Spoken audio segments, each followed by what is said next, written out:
The defendants propose a settlement of $80,000. Mediation and settlement by agreement now has reached the point where about 85% of the cases which are started in this court are resolved before they get to court.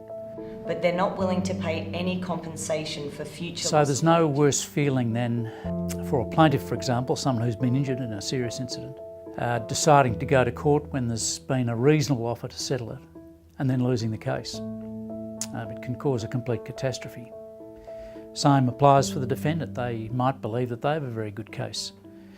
The case ends up going to court and takes 2 or 3 weeks, and the legal costs when they lose the case are phenomenal. So it's partially economics, partially efficiency and partially common sense, but every case that comes before our court has been mediated at least once and usually several times. And it's something that the judges require, and it's something we raise with the parties in a case on a very regular basis. They think you have earning capacity, that you'll work in the future. No. Are you sure? Yeah. Okay, let them know we'll see them in court. Limitations of actions are a time limit imposed upon plaintiffs within which they can bring their claim. So limitation periods are there so that defendants will have certainty, so that a case can't hang over them forever. But it's also about evidence. So if you wait a long time to bring your claim, it can be very difficult for the judge or the jury to work out exactly what happened. It can also be difficult for a defendant to bring any kind of evidence in their defence.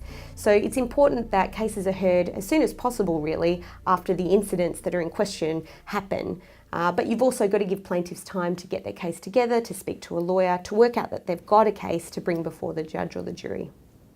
So in a civil claim, where the plaintiff has the burden of proof, the standard that they have to meet is the balance of probabilities. So that means a better than 50-50 chance that what they're saying is correct. When we get to the trial, we want things to be efficient and not taking up unnecessary time and not taking up unnecessary cost.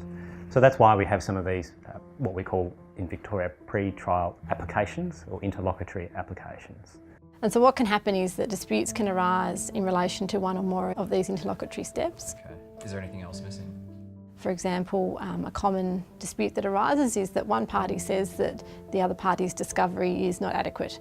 They say, in effect, Your Honour, my learned friend here has not discovered all the documents she should. If you look here at page 35 of the jury book, you will see that we have not received a copy of the plaintiff's medical records from February 2016 through till March 2017. So from our perspective as the plaintiff, the kinds of documents that we would need to see before we get to the trial are kinds of internal training manuals or internal processes that the security company had, and they go towards ultimately us being able to advise our client how good really is our case, what are the kinds of things that we expect the security company to say when they present their defence, so that we're not taken by surprise and we know how to anticipate and plan and what we might argue in response. Most cases will have a combination of documents and oral evidence. Well, in this case, one of the most important witnesses to call is the plaintiff herself. Did you understand what your job was going to require you to do at the security firm? I'd be security at various venues that served alcohol, bars and the like. I'd be outside the door and be responsible for making sure... She'll need to give her version of events about what happened, how she was trained, what kind of training she received, what kind of training she didn't receive, what happened on the night, exactly how the sequence of events unfolded, how she got attacked and what happened afterwards. She'll also need to give evidence about the loss that she's suffered, the time that she's had to take off work, the medical treatment that she's had to obtain because of the injuries that she got. It felt like an electric shock is the best way to explain it. It felt like I'd been hit from the tip of my head to my toe. When all of that is done, then it's time for the other side to ask questions of the witness, and that process is called cross-examination.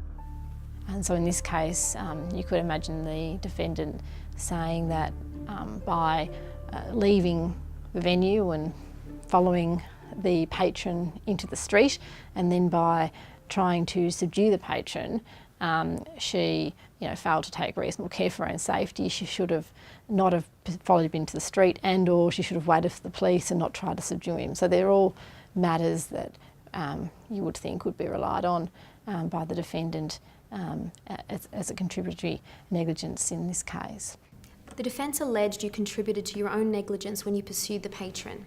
Can you explain why you followed the patron out of the venue and down the street? Yes. He was attempting to pull a windscreen wiper off a car, and I then figured he was going to use it as a weapon. I wanted to stop him from doing this.